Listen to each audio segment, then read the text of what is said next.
Hello, everyone, and welcome to a very special episode of Let's Talk. We all watch films, we all love films, but because there is a reason to it. We all find some kind of connection, कोई connection, कोई story में हमें चीज़ मिलती है जिससे हमारा एक connection develop होता है और उसके through हम उस दुनिया में पहुंच जाते हैं जो कि शायद हमारे तख़य्युलात में होती है लेकिन हम उसको हकीकत बनाना चाहते हैं. Films are a very important part of today's world and it always has been. And हमारी आज की जो guest हैं, she's a very special person who belongs to the film industry, who has dazzled us through her amazing performances. And she's not only an actor, but she's also a director and a producer as well. मैं कौन कौन सी film से नाम shoot करूं क्योंकि उनकी career में एक नहायत अमेजिंग किस्म का टैलेंट और अमेजिंग किस्म का कंटेंट हमारे सामने आया. डैडी आप ले लें, चाहत, तमन्ना, दिल है कि मानता नहीं, सड़क, सड़क 2. So now you know I'm talking about no one other than Pooja Bhatt.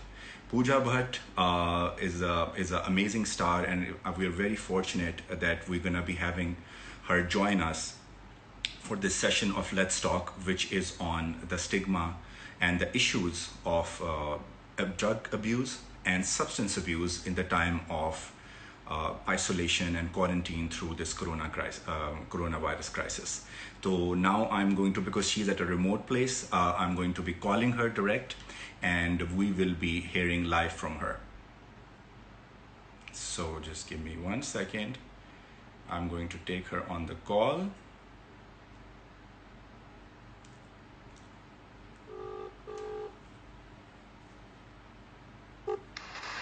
Namaskar. Namaskar. Hello, Pooja. How are you? Very well. How are you? Can you hear me too? Yes, I can hear you and everyone can hear you. You're live right now. So welcome to Let's Talk. How are you doing today?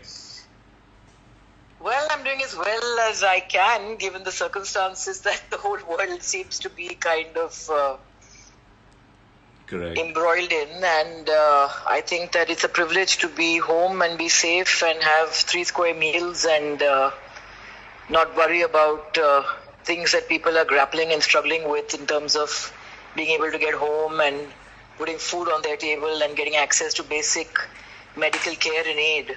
Correct. So I think that we belong to that privileged class where we have basics that have become luxuries in these times. So Correct. Can't complain. Correct.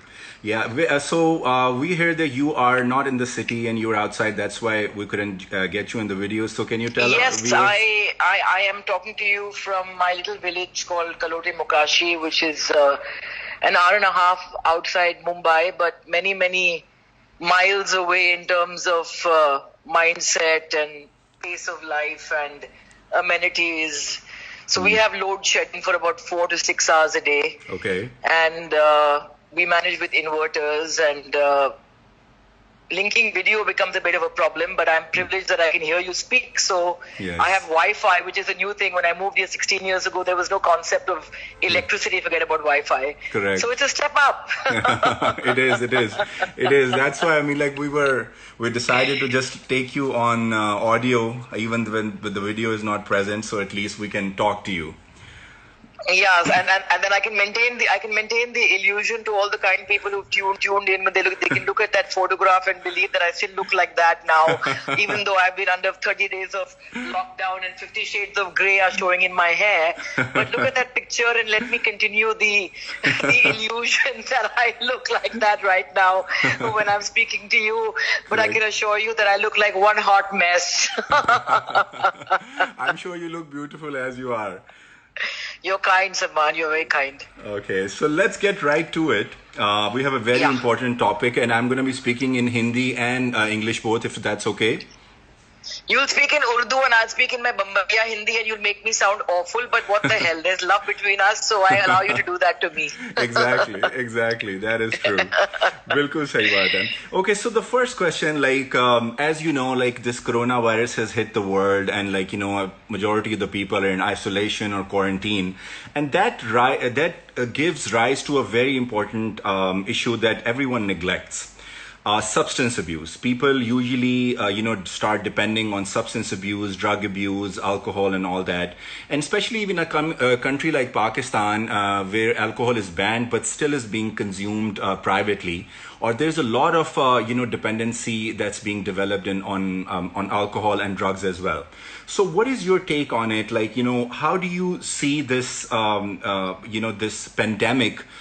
Taking out this and showing the world that this real menace of drug abuse and substance abuse exists? Well, Salman, first of all, let me thank you for naming the elephant in the room. I think the fact that you are so candidly saying that Pakistan is a country where alcohol is banned, but it is available privately. Similarly, we have states of India where alcohol is banned, but we all know that there's more alcohol available in those states than in states where it's actually legally available to you. I mean, you ban something and you create a demand for it. That's human nature. But I think that yes, at a time like this, when we have all been forced into a sort of self-isolation and quarantine, and we're supposed to maintain social distancing, and a lot of our addictions are taken away from us, and those addictions come in many forms. They come, socializing is one, shopping is another, just constantly going out there and pretending to live a life that you then kind of supposedly display on social media when your life might be anything but. We all have our own kinds of addiction. And now the plug has been pulled. And more than anything else, I think the universe has shown us, or shown humanity, or shown human beings exactly what our place really is on this planet, that a virus can take us out. And we can't fight it the way we can kind of fight each other. And we take such joy in fighting each other. And who would know that more than India and Pakistan? Exactly. And the thing is that here comes a virus that puts us all in our place, tells us how insignificant man really is. And then you question everything that you worked your whole life to kind of achieve, whether it's your stardom, whether it's money, whether it's fame, whether it's your bungalows, whether it's your power. Nothing can save you. The virus cuts through class, it cuts through kind of, social strata, it cuts through sex, it cuts through political kind of affiliations, like addiction. Addiction hits everybody the same way. You could be in a juggi, or you could be in a jhopadi, or you could be living in a kind of a palace. But if you're an addict, you're an addict. Yes, and that addiction reduces you to that same vulnerable mess that the coronavirus seems to have. And this is a time when people are kind of forced to spend more time with each other. I mean, couples, for example, probably don't see so much of each other, even though they kind of would like to tell themselves that we are in these kind of very well-adjusted relationships. But now they're actually having to spend more time under the same room. Some might have the privilege of space, some don't, most don't actually. And then you realize that, oh my God, forget about enduring me, I can't endure the other. So you turn to something to numb that. You turn to food, or you turn to alcohol, or you turn to, another classified drug to be able to numb reality. And this is also a time when people are going to tell you that, we might just die. So might as well have one drink, yeah. What is the life of abstinence going to get you anyway? We might be dead tomorrow. But now this is the time to actually abstain, because where I come from, it's taken me a lot to be able to literally claw myself out of that pit of addiction that I had willingly thrown myself into. You can't blame anybody else for your lapses but yourself. I had everything going for me. My first film was a movie called Daddy. Yes. But I played at 17, I played a daughter who kind of helps her father recover from alcohol. Yes. Daddy was based on my father's life. In fact, the climax of Daddy was written, overnight when Sony was traveling to Hong Kong and I was staying there. I remember we were shooting for Daddy and Anupam was over and the whole unit was there. And my father was not drinking at that time. And everybody was kind of drinking around him. And he was one person who, when he gave up alcohol, didn't deny you your fix. In fact, he took great joy in pouring somebody a drink. But one by one, everyone left. And then it was him putting away the glasses and putting away the bottle. And then he was faced with this half empty bottle of Black Label, and he kind of looked at it and he asked himself, he said, if I have one drink, who would know? My daughter is sleeping inside, Anupam is left, the unit is gone, who would know? But then a voice came back and it said, you would know, Mahesh Bhatt. You would know. And he came to set the next morning, and the climax of the film is supposed to be where Anand Sareen, played by Anupam Kher, actually goes and sings Aina Mujhse Meri Pehli Si Surat Mange. And just before that, my grandfather's stooge goes and tells him, hey, have one drink, it'll calm your nerves. And he's about to accept that drink when I appear and I push that drink out of his hand and I say, no, you can't do this. And he says no for the daughter because the daughter has pushed that drink away. But that morning my father came to set and said, no, we have to rewrite that scene. And we all looked at him aghast because we'd learned the lines and we were prepared to shoot it in a certain way. And then he recounted what happened the night before, and he said that, nobody would have known if I'd had that drink, but I would have known. Correct. And if somebody has to prevent you from doing it, that means you haven't gotten over the habit. So it is that voice inside your heart, which sometimes will scream and sometimes will shake and sometimes will whisper that you need to make your guiding light. And he rewrote that scene in front of all of us, and those lines then came where Anupam says, he said, मैं अपनी बच्ची से झूठ बोल सकता हूँ, दुनिया से झूठ बोल सकता हूँ, मगर अपने आप को झूठ कैसे बोलूं? And that's what it comes down to. It comes down to not lying to yourself. You can fool the world, yeah. Alcoholics, addicts are damn crafty, damn smart. You can play. We played every game in the book. But when you're cheating. When you've broken that vow to yourself. Correct. And that's all that counts eventually. And I think that, we live in a society, now the times have changed completely. But increasingly, society came to a point where, believe me, when I quit drinking 3.5 years ago, I had to make more excuses for not drinking than I ever did for drinking. I never had to justify why I wanted to drink. Correct. I was young, I was successful and sometimes not successful. I've seen various seasons of fame. I was a star at 17, I was burnt out by 22. I started life all over again, sunk to, the depths again, picked myself up again. So I've seen many ups and downs, which is something that I'm grateful for because uncertainty has been a part of my existence and being. But at that time, when I quit drinking, I realized that I had to make more excuses to not drink. When I wanted to drink at 11 a.m. earlier, if I wanted to pop a bottle of champagne in the day because a business meeting went well, or that day I wasn't shooting, people said, oh wow, how cool. Look at her, what energy. Man, she can really party. And they would get swept up in that kind of wave with me. And if they didn't, I would drink alone. I love drinking alone. I didn't wait for people or didn't need an excuse to have a drink. I drank how I lived, fully and copiously. But when I quit, I had to make more excuses about people were like, you're not drinking? Arey, come on, yeah. Have one drink, yeah, please. It's my birthday today. It's my wedding anniversary today. Correct. My child is born today. Come on, man. If you love me, you will have a drink, yeah. If you love me, if you're my friend, you will have one drink with me. Correct. Social pressure. Correct. Social pressure, and basically people do not want a reminder that they have a problem themselves. So I found that a lot of people who I was only connected to with regards to the habit or a bottle fell away. When I decided to put the lights off on that party of mine, most people left to go to other parties, to find other parties. Correct. But it was those people who were willing to sit in the dark with me after the music had been switched off, who still remain my friends. True. And I don't think I would have been able to survive these 30 days of lockdown if it wasn't for my sobriety. Because when I chose sobriety, I chose a lockdown in a certain way. With the toxicity of the alcohol going, so went a lot of other toxic habits.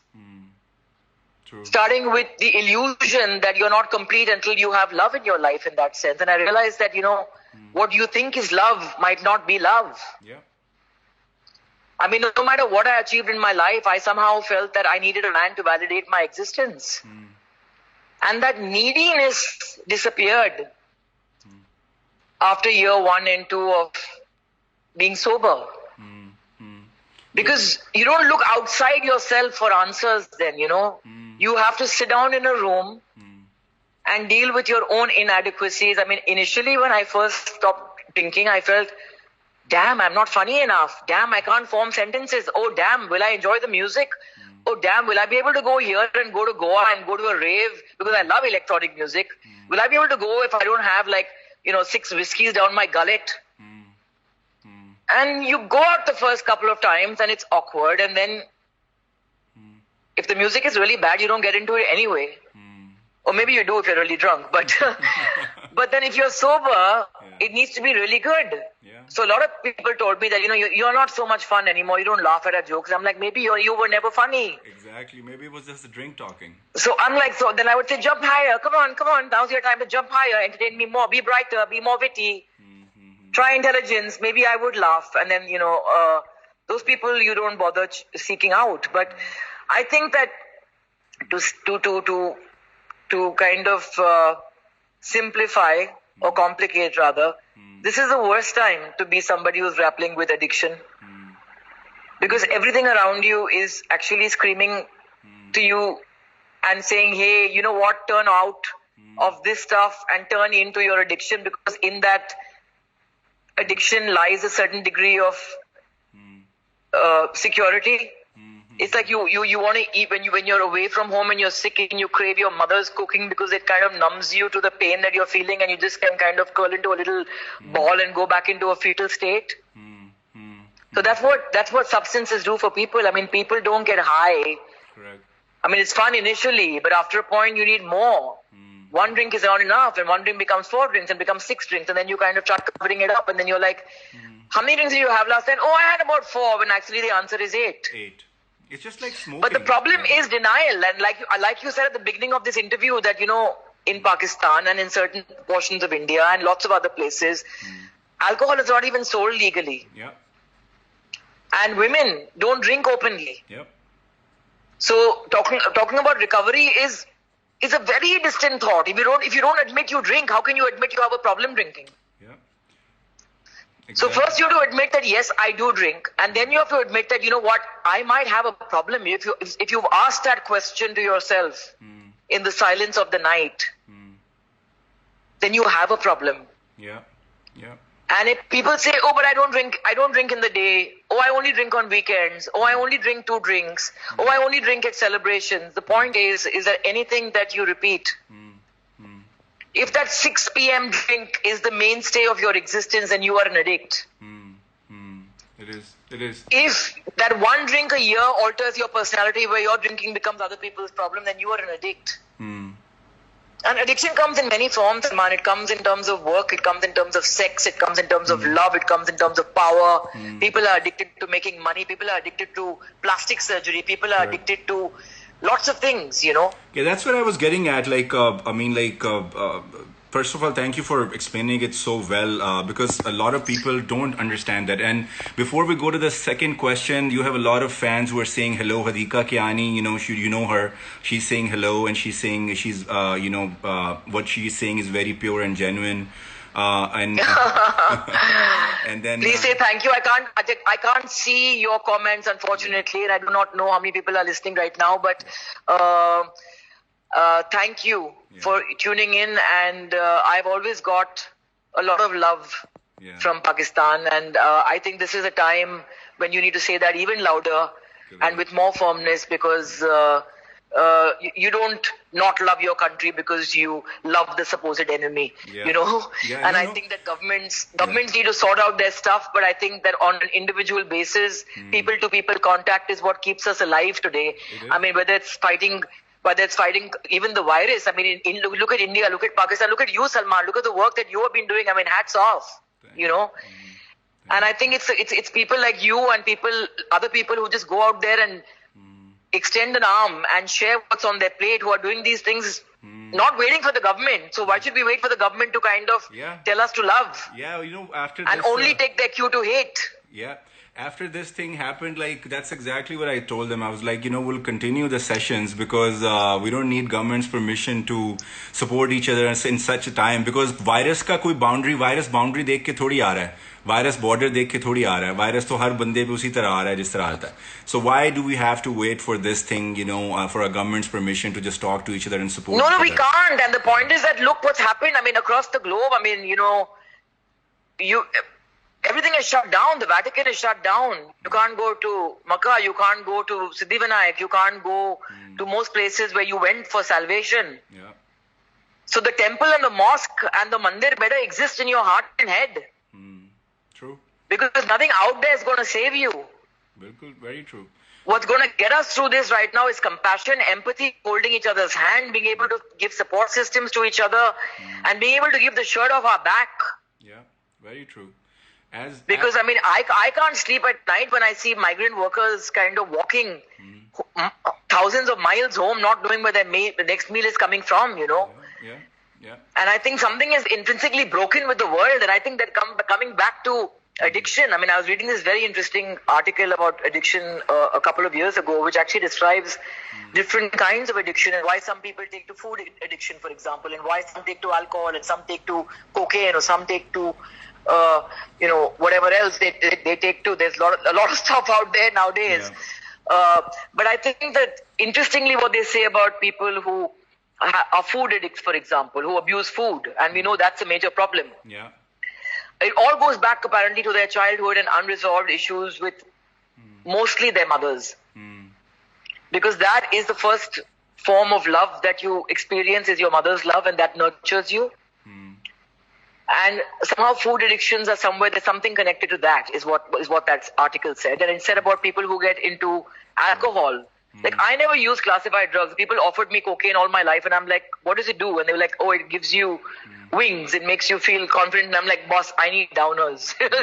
Give me a drink. Cocaine is not for me. I don't need uppers, believe me. Because I Mother Nature is what I believe in. But I've never had the need to try it, so I haven't. But alcohol was my drug of choice, and alcohol is a drug. It's just that because it's so easily available, and because there's these cool ads promoting it, and it's everywhere. It's socially acceptable in my business, especially. And other high-flying kind of high-stress jobs where you need to unwind because you've had such a kind of a crazy day. It's just socially acceptable, and when you say no, you kind of somewhere become a party pooper. And people are like, hey, why are you not drinking? यही मैं पूछने लगा था. That's what I wanted to ask you. Like, this was my second question. Is there an exit from this kind of substance abuse? Like, once you are in it, like, you are stuck in it. Just like you said, addiction is not just drugs or alcohol. Addiction is like of many things. Like, it can be like overspending. It can be like oversplurging. It can be eating. But most things that really, affect your health and make you dependent is alcohol and drug abuse. Or Pakistan. Well, see, substance, alcohol, drugs, nicotine, food, caffeine. This is substance addiction. Then you have activity addictions. Whether it's exercise, people get addicted to exercise and they start taking steroids because they want their bodies to look a certain way. Workaholics, just because workaholics are putting money on the table and people around them are benefiting from that addiction, society kind of compliments and rewards it. But work is an addiction. To be a workaholic is you're workaholic, alcoholic, same difference. One pays society, one does not pay society. Then gambling, for example. Buying and spending. Shopping is a huge addiction. People are addicted to spending and buying and hoarding, and they don't even use half that stuff. So what is the first step? Like, yahi mera sawal hai ki what is the first step to take that exit from this abuse? For example, Pakistan mein, like, I'm openly saying it because Pakistan, like, there can be an image outside that, Pakistan mein alcohol is banned or whatever, but we all know that alcohol is openly sold. वो होती minorities के नाम पे है, लेकिन खरीदते ज़्यादा मुसलमान हैं और उसको use करते हैं. कोई ऐसी पार्टी नहीं है सोशल जिसमें अल्कोहल यूज नहीं हो रही होती. And people are getting addicted but they are not seeking help because they are gonna be stigmatised for it. And कोई आप क्लिनिक नहीं खोल सकते जिसमें आप उनको हेल्प कर सकें because nobody wants to admit that they are alcoholic. So what is the first step, like जब आपने छोड़ा द 3 years ago when you decided that you had enough of it, what was the first step, like, you know, that you took to make sure that you stay away from it, like, and what can you tell Well, me? the first step is exactly that, is to somewhere decide that you've had enough of it. Until that voice within you does not resonate, nobody can help you. You have to acknowledge that you have a problem. You have to look at yourself bare and naked in the mirror. Drop the defenses, drop the masks that we are just so used to putting on and donning to face the world. And look at yourself squarely in the eye and say, are you an addict? Do you need that drink to feel better? Do you need that drink to compensate for lack of communication in a relationship? To deal with stress of work? To celebrate? To mourn? To whatever?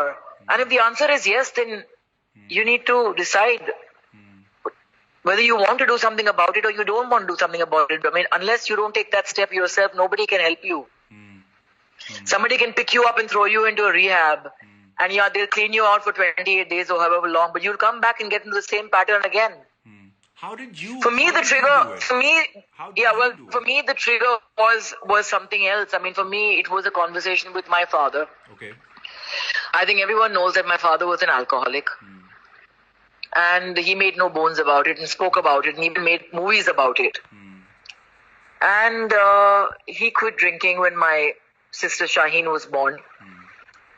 And he picked her up in his arms one day, and that little baby turned her face away when she kind of smelled his breath. Now, whether she did that or he saw that is something that we'll never know, but that made him drop the bottle. Similarly, he was going on a holiday to the Maldives with Sony and Alia and Shaheen, and he called me from Bangalore airport, and we were talking about something completely different. And while signing off, he said, "I love you, kid." And my response to him was, "I love you too, Pops." And then I hung up, and then I thought for a second, and I messaged him saying that, actually, I must say that you are the only thing in my universe that's truly worth loving. This was in November 2016. Okay. In December 2016. Okay. And he sent me a message back that changed my life. And that message said simply that, Pooja, if you love me, then love yourself, because I live in you. That's all it said. But that just made me stop in my tracks. And it was not that message, but what I read in between those words that made me, with shaky hands, message him back and say, you know what, I promise to you that from this day onwards, I will be the best self that I know how to be. And what did I do that night? I went out and I drank half a bottle of whiskey. Oh, wow. And I woke up the next morning and I looked at myself in the mirror and I say, is this how you want to be the best you? And the answer was no. And then I dropped the bottle. On the 23rd of December, I drank my last drink. 2016. 24th was Christmas. Yeah, this was 2016. Yeah, 24th of December was Christmas Eve.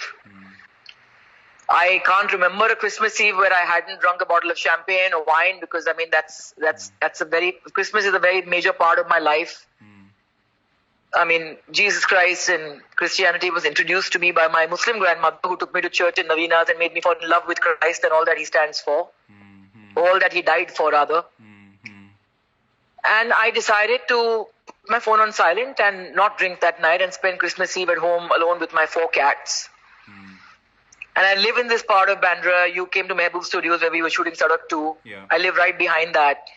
And around me are 4 churches, and I could hear at the, when the clock struck midnight, I could hear Silent Night wafting from the church.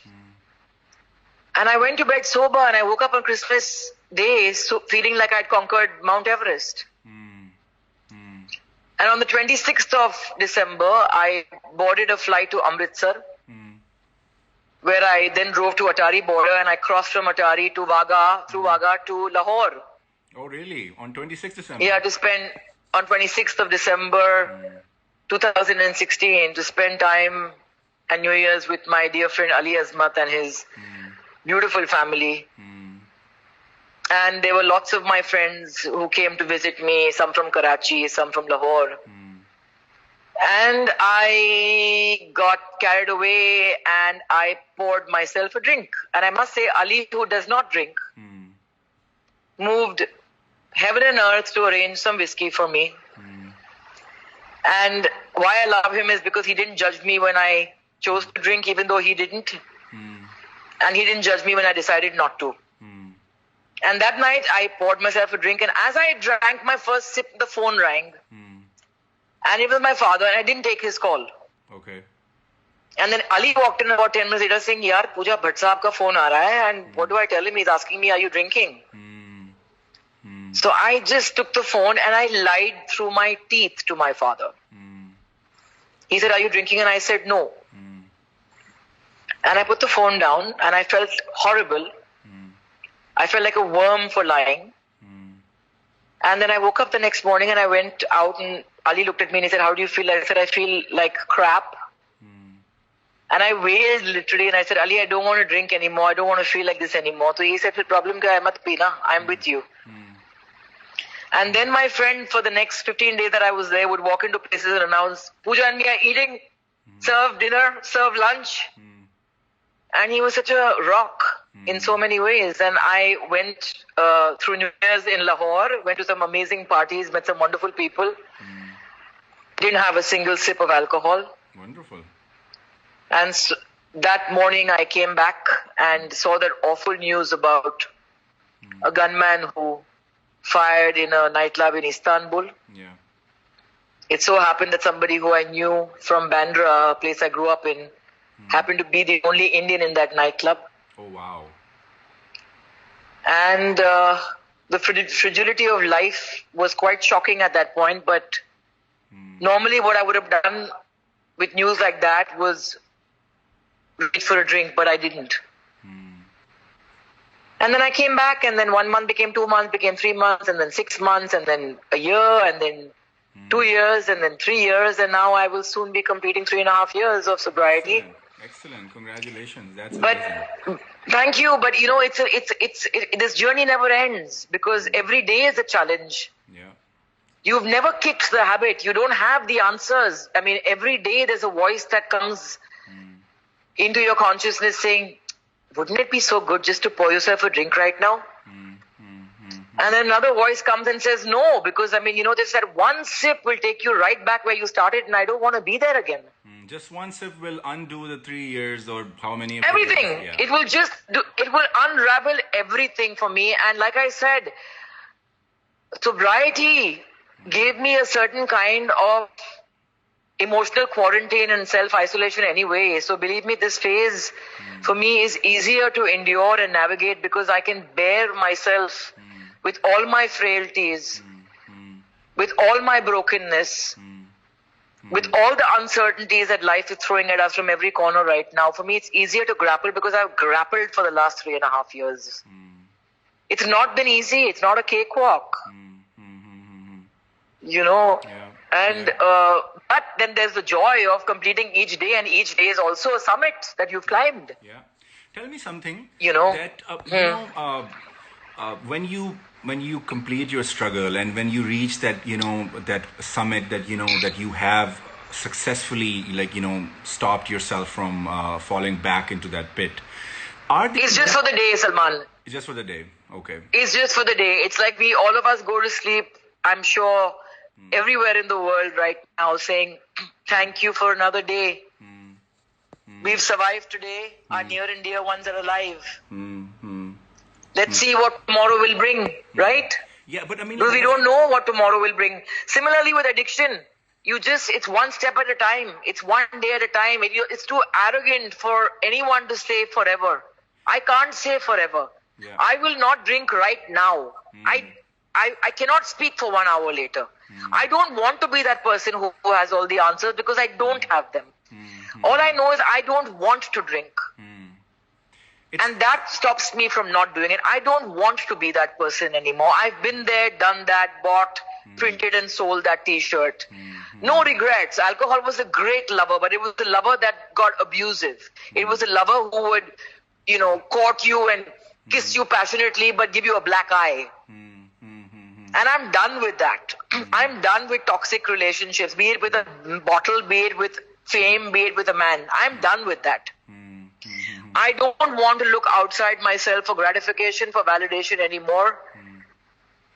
If on this journey called life, I encounter another soul who can be a companion, my heart is absolutely open to walking alongside somebody, but I'm not looking to be rescued anymore. Yeah, you're self-sufficient. I mean, there is no choice. Yeah. And this virus is such a great reminder to all of us that it's each of us for ourselves. Isn't it better? I mean, because, this nanometer virus has basically put us into our place. Okay? Everything is so temporary, like one sneeze. Absolutely. But that's what I said at the beginning. It has shown humanity. It's put us in our place. It's shown us what we are and where we belong. Yeah. And I think at the end of the day, we are not even a speck. We're not even a speck. Nothing will be lost to mankind if me or you drop dead tomorrow.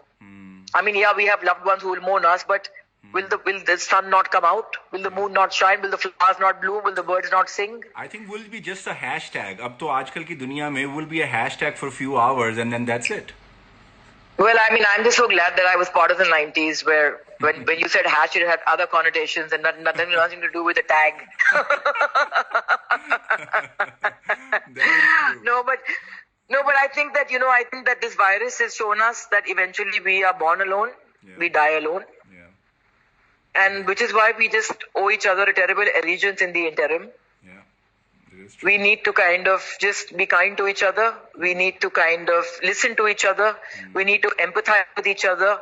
And we need to kind of, I put on CNN today. I mean, one of my ways of detoxifying and remaining sane is not watching the news. I do not watch the news anymore, out of choice. But today I happened to put it on because my father sent me a screenshot of my sister Shaheen, who happened to be on NDTV, and then I just missed her interview, but I saw CNN. We had a huge sticker saying, it's okay not to be okay. Something that you heard Shaheen say when she spoke about her depression, something that my father has always drummed into me. When he told me the Humpty Dumpty story, he said, Pooja, it's okay, fall down, break into a million pieces. So what? So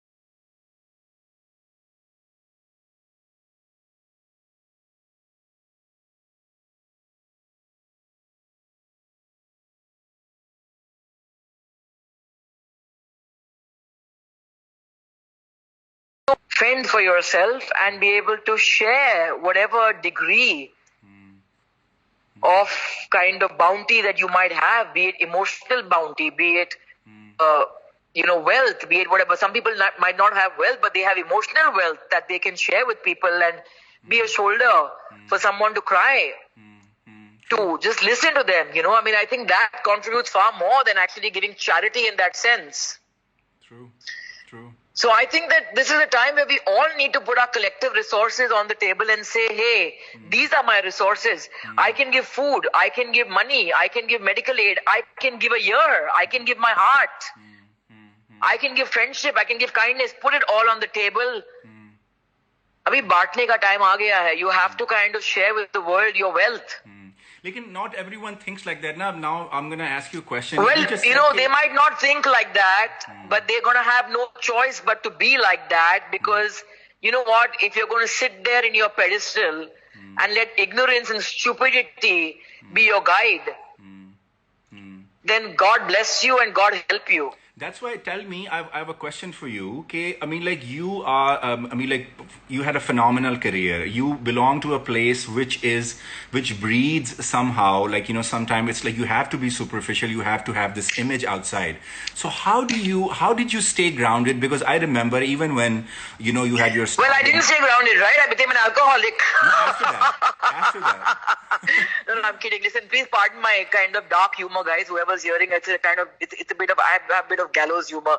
Yeah. But anyway, No, but I mean, you never no. said The you point wanted is to that be first of number all, one, nah? My question was you never. no. You I said, mean, yeah.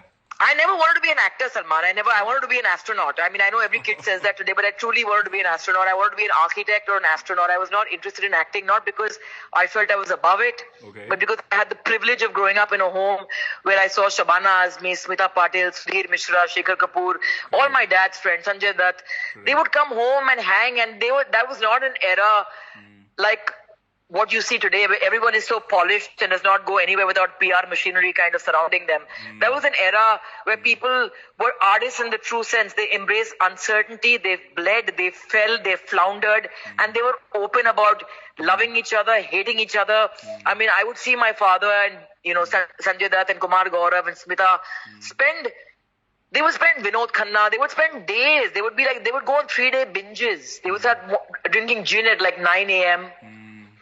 And by 3 a.m., 2 days later, they would be drinking anything in the book. But they would be talking about spirituality. When my father dropped LSD, he wasn't doing it to just go and lose himself in a room to some mindless music. He was doing it to seek more, to get answers about things that were far larger than what people seem to be obsessed with now, which is only primarily themselves, So I grew up in an environment where everything was around me. So I had no fascination to smoke a cigarette or have a drink or do a drug because And you never wanted to it was be happening openly. with them in that league. But when I saw them, I realized then as a child that showbiz is not for sissies. You need a tough hide. You need to be able to constantly reinvent yourself, to bleed, to fall, to pick yourself up. So I was like, I can't do this. Just because I'm a director's daughter, it doesn't mean that I can just be an actor, So when he offered me Daddy, it wasn't like I jumped at it. I said no. Got back to it. He comes back to me on the 23rd hour and says, since you haven't gotten back, now I'm going to offer this role to Dimple Kapadia's daughter. Her name is Twinkle. And I was like, hang on for a second, please. So he had a good laugh and he was like, you don't want to be an actor, but you don't want anyone else to have this role. You're made for the movie business. So I became an actor. Okay. And then before I knew it, I was a star. And then before I knew it, I was a supposed has-been. And then I became a director, a producer at 25, India's youngest producer at 25. And then I became a director. And then I became a producer again. And then just when life again took me back into the doldrums, I gave up alcohol. And then the universe gave me Sadak 2. And gave me this amazing show for Netflix where I have a stupendous role. Amazing. Working with some truly brilliant, talented people. When are we seeing but I'm that? playing my age. Sorry? When are we going to see that? You'll have to ask Netflix. Since they're the most reliable platform in this day and age, we never know when the movie halls are going to open. I got to keep accordance with my contract. I can't spill no beans right now. I'm not the producer of that one. Okay. So, I mean, even if we can never get back to working on sets, you'll have something out soonish.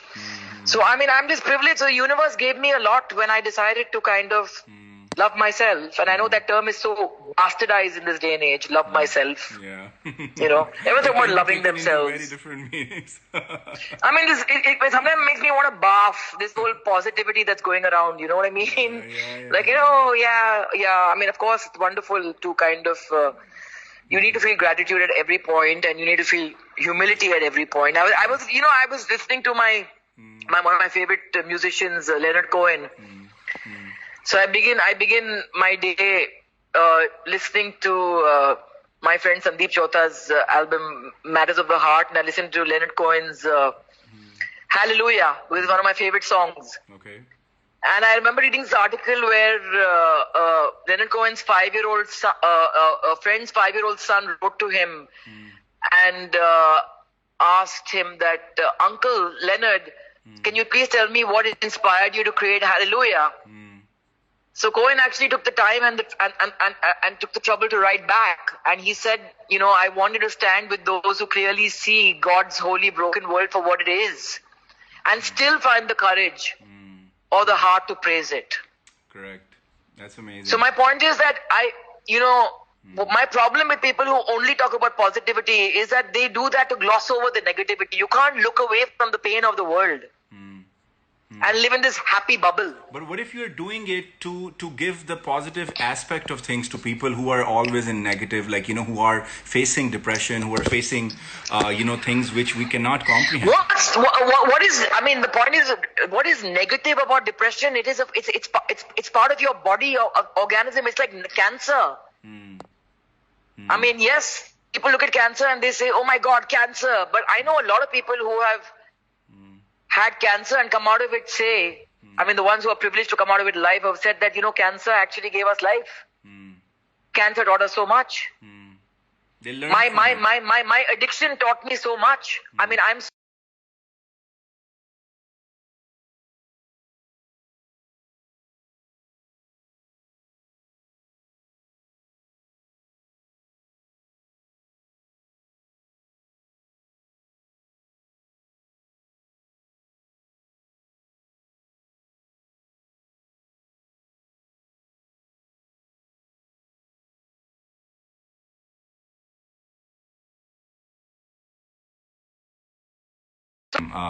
what I learned from it. It is your failures that make you who you are, your pitfalls, your heartbreaks, your scabs, your wounds. I live on a farm right now, and I had 8 dogs here. I lost 4 last year.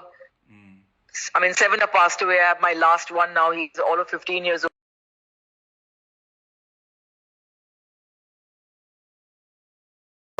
As slow, actually. And Your I have place a is beautiful... by the way. It's in the wilderness because it's surrounded by forests, and I haven't done very much except plant. All I've done is plant trees in the last 15 years. But when I look at it through my gardener's eyes, for a gardener, death is life. A plant dying is something new being reborn. Then a tree has to shed its leaves to be able to kind of flourish again. Empires are obsessed with death. For a gardener, death is life itself. So you have to have that sort of spiritual death, is what I believe, to kind of somewhere find yourself. And I think that I thank a higher power for being able to put me through that dark night, to endure it and to come out to the other side.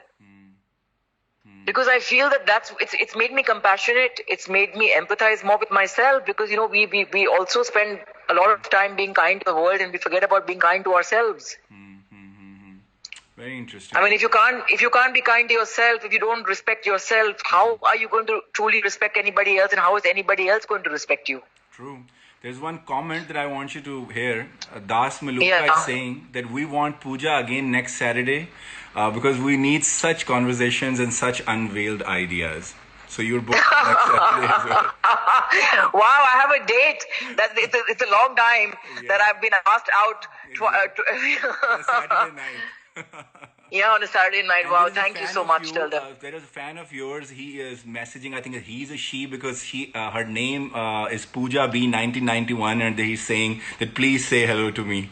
Pooja B 1991 is somebody who very faithfully takes all of my photographs and posts them again. I'm Pooja B 1972, and this person is Pooja B 1991, and a lot of people told me that why are you allowing this person to kind of operate this account, because it confuses them. But I would say that I'm flattered that they have the time and the inclination and the energy. So thank you, Pooja B 1991. I still don't know your name, by the way. Yeah, he's saying I'm fan number 1, Pooja ma'am. Yes, I'm very grateful. Yeah. But what is your name, fan number 1? Please tell your name, Pooja B 1991. Okay, now I'm gonna go to some light questions. Sure. Zakham, Sadak, Daddy. Which one is the you're the one that your character, the one you love the most out of all 3? Oh wow, Zakham is not a light character at Yeah. all. Yeah. Daddy is a painful movie, and Dhadak Yeah. is too. So you pick three Yes. rather intense films, Salman. Yes. But I think that for me, Zakham was something that was. I was terrified at the prospect of doing that film because I had to play my grandmother. Yeah. And my grandmother has had a very, very major influence on my life. She taught me to cross the road. Mm. She taught me to make the sign of the cross. She took me to temples. Mm. And she was somebody who gave me a lot of confidence, you know. And I had to play her, and I knew exactly what she meant to my father, so I was terrified that I would not be able to play her right. But I just kind of was pushed into the deep end by my father, and well, I'm grateful to him because the rest is history. And what a wonderful performance. But I think Daddy is something that, thank you. But I must say that my performance would not be what it was if it wasn't for my father, of course, Tanuja Chandra, who was a great help to me on set. I mean, she would actually perform the scene sometimes, and I would just follow her. And she was working as an associate with my father at that point, also co-written with him. And also my wonderful co-star Kunal Kemu, who was such an inspiration and such a gem. Frankly, I do not think Ajay Devgan would have won his national award if Kunal Kemu hadn't played him as a child, because he set up the role in that manner. I mean, Ajay was brilliant.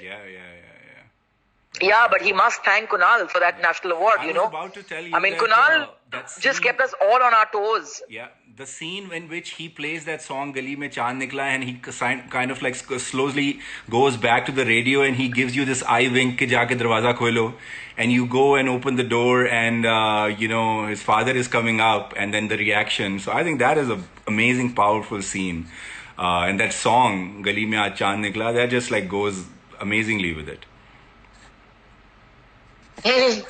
Yeah, I must take the credit for something that I just showed up on time and learned my lines. No, that was amazing. When you heard the song "Gali Mein Aaj Chand Nikla" the first time, the very first time, did you knew it's gonna be a hit? Well, I mean, you know, we don't look at it in terms of hit and flop. I've just learned one thing from my father, and that is that never listen to music with your ears, listen to music with your heart. Okay. And I think that if we pick music or make music or buy music from people, that moves us. If it touches us, then we are convinced that it's going to touch and move other people. And I think that if there's one thing I've learned from my father is that don't be obsessed with, you know,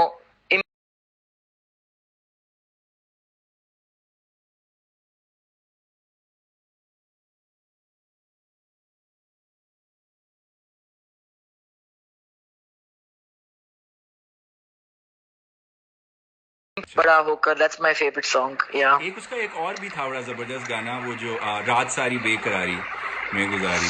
ji. Yeah, that was ji, also ji, ji. a very, very nice song. Acha, I saw you on the sets of Sadak 2, and what a powerhouse you are. मैं उस दिन शाहीन से भी जब बात हो रही थी, so I was telling Shaheen That's a that I polite was, way to say. That's a polite way to say what a tyrant you are, right, Salman? That's what you're trying to say, very I'm politely. trying to be nice because I know I have to be back there again. So I'm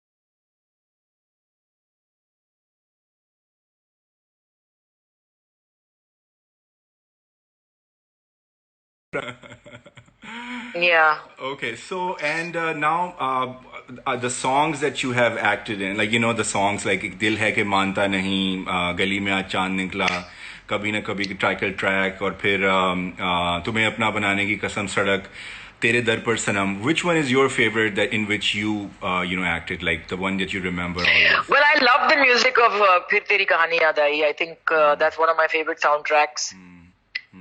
And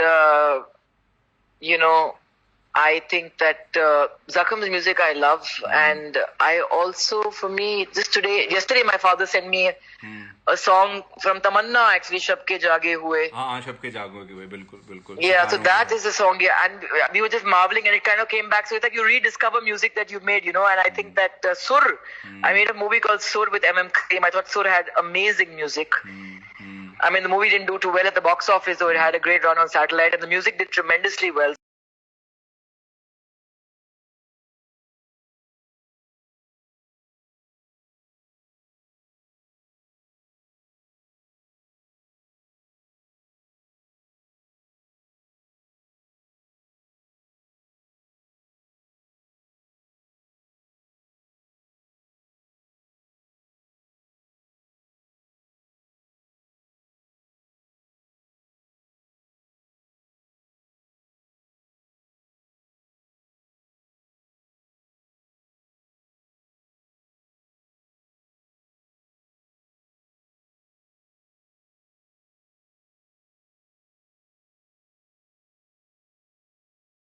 Was about my first year of sobriety. And when I reached the end of that year, I felt like I'd only taken one teeny weeny step, And I realized at that point that there was no feeling of completion, because there is no completion with this journey of sobriety and addiction. As long as you are going to be alive, as long as the need in you to be sober is going to be there, this is going to continue. So there's no goalpost with sobriety and addiction. And I felt it would be too premature to try and sum up. And also I felt this, I'm glad in hindsight that I didn't put it out there, because so much has happened to me in the last 3.5 years, and I feel that will most definitely be a major chapter of a book when I do decide to write it. But that is not what defines me completely. It's going to come out later, for sure.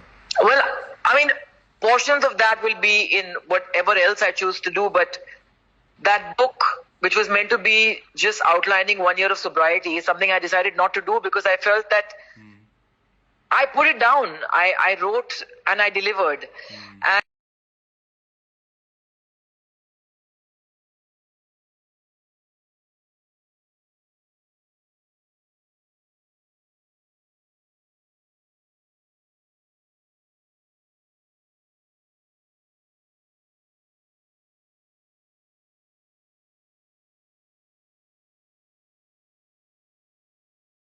privately, so I didn't want to recover privately.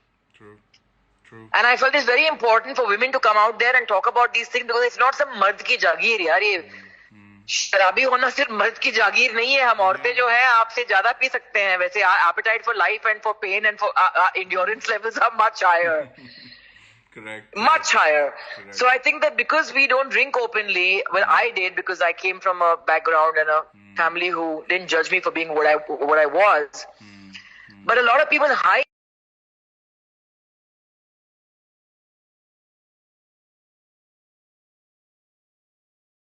alcoholic and proud of it.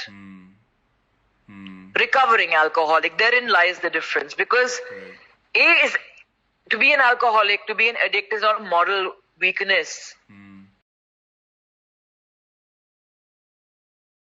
Couplet that I have picked up over the years, which is something that a poet wrote, and I kind of asked permission to be able to use those, because I felt it resonated with our lives in that sense, my father's and mine. And it goes something like this. हम अपनी दर्द की शिद्दत को कम नहीं करते, जरा सी बात पे आंखों को नम नहीं करते, बने बनाए रास्तों पे चलते नहीं हम, तमाम लोग जो करते हैं वो हम नहीं करते. Wow. Very nice. That's amazing. So it's no point spouting lines. You can't live them. Everybody kind of picks up somebody's quote and pastes them to kind of go with a photograph. My point is, you need to live your truths. Correct. You need to live your lies too. Correct. I when I look back, I had some great times drinking, but I have some amazing times sober. Yeah. So for me, sober is the new high, and sober is the new sexy, and in many ways. And I think that who knows, life is fragile right now. Who knows if any of us will be alive soon? So might you as well know. enjoy with But your I'm very clear. family. I'm even if I have to go down, I'm not going down drunk. Yeah, exactly. If the virus gets me or anything else, I mean, it's written in the stars. I mean, it's been decided how we are going. Yeah. The point is that I am going down, looking life in the eye. I'm not going to look at life through a haze anymore, through a filter anymore, through delusion anymore, through lies anymore. I'm going to look at myself, my body, my being, my physicality, my internal for what they are. Deal with where I am. I'm 48 years old. Life has taken over. My hair goes grey when I can't get to the salon. I mean, I have cellulite that is delightful. I have stretch marks. My body is what it is. I have a persona that grows with my being and is as lush as my flesh. And I am thankful and grateful to my creator for me being able to just endure that and endure myself. True. And sleep. Yeah, sleep.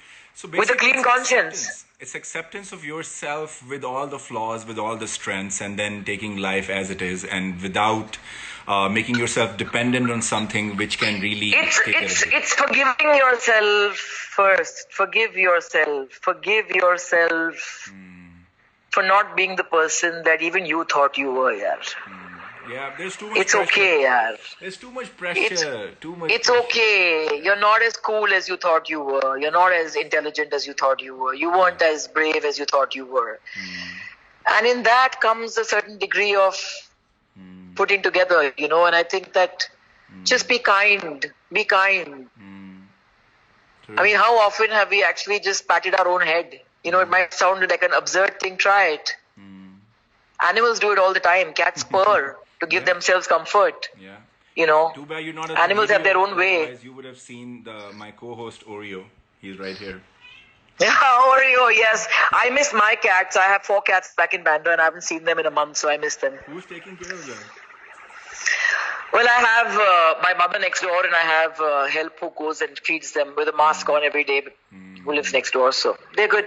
Chalo, good. How's everyone? How's Bhatsab, Alia, Shaheen? Everyone is good so far, Salman. We can't complain. Like I said, grateful that there's been no bad news in that sense, but it's not a nice feeling when you look around you and you see countless people suffer the way they are. True. And it's something that we need to fix once we fix this, if we ever fix this, that is. True. There's too much of injustice in the world and it's time for that divide to be bridged in more ways than one.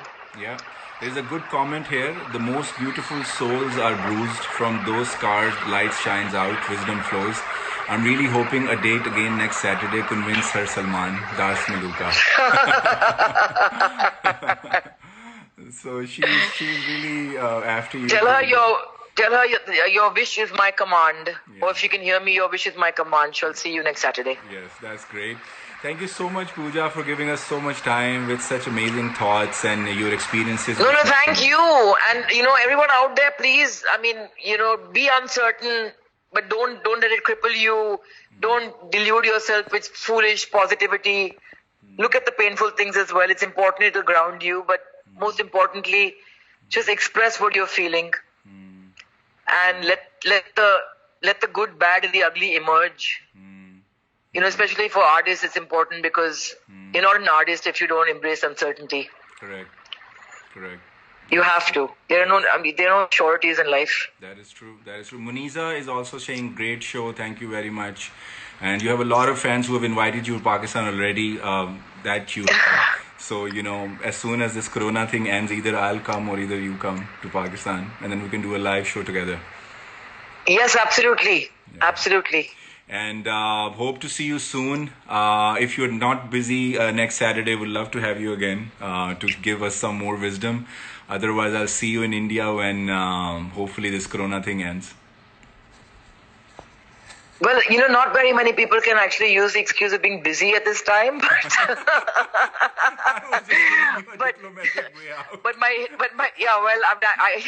I would be lying if I said I was. But actually, my day begins really early, and 10 o'clock is way past my bedtime, really. But I will see you next Saturday, for certain. That's perfect. And next time when I'm in Mumbai, I'm definitely coming to your farm because it looks beautiful from the pictures you're posting. Yes, it's beautiful, but it's also not easy to be in the wilderness in lockdown alone. Yeah, I'm sure. Because there's a lot more you got to contend with, and it's not, it's a little disconcerting, but it's nature heals. Yeah, nature heals. Yeah, it is. It gives you a lot to think And about. humbles and reminds you exactly what your place in the garden is. So that's good. It's a good leveler. Yeah. How's Pappu, by the way? How's who? Pappu, you know the guy, the sport boy who used to bring nashta? Well, I don't know because he wasn't on our last shoot. He was traveling elsewhere. He's in high demand because he's very good at his job. Oh, okay. Yeah, I remember. The one who's to, yeah.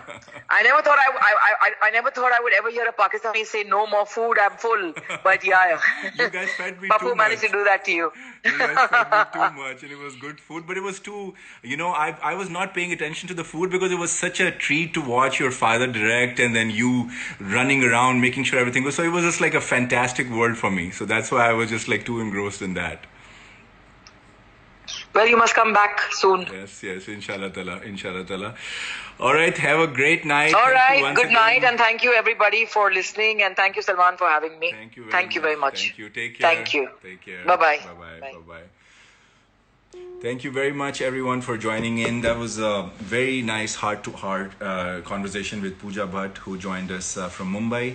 There were some amazing lessons for all of us to embrace ourselves, to admit our faults, to look at our own weaknesses and embrace them and make them our strengths. It's not easy to do. It's not easy to get off drug abuse or substance abuse or any form of addiction that we have. Work being a workaholic or shopaholic, or there's so many addictions out there. But there's always a first step. And when we take that first step, then the next step becomes easier. We had an amazing session today. I hope you guys enjoyed and you took home some good lessons. Thank you, Michelle, for joining. Thank you, Miniza. Thank you, Elena. Thank you, Das Maluka. And everyone who joined us. Tomorrow we have another great show with Huma Shah, who is an amazing anchor and who gives us a very nice morning to start with at Geo every morning. And we will be having her at 9:30 tomorrow, and we'll be discussing how she's spending her quarantine and some very insightful thoughts about what she does and some amazing work that she does accept her job at Geo. Thank you very much, and stay safe, stay inside, don't listen to everyone, don't overeat, don't overindulge in anything, and just enjoy, just watch this show, laugh with each other, talk to each other, and just enjoy this life, because life is too short to waste on anything which is not worth it. So just make the best of it, help people as much as possible, and so whenever our time is to go, we die with the peace in our heart that we have done whatever possible we could. Thank you very much. Khuda Hafiz.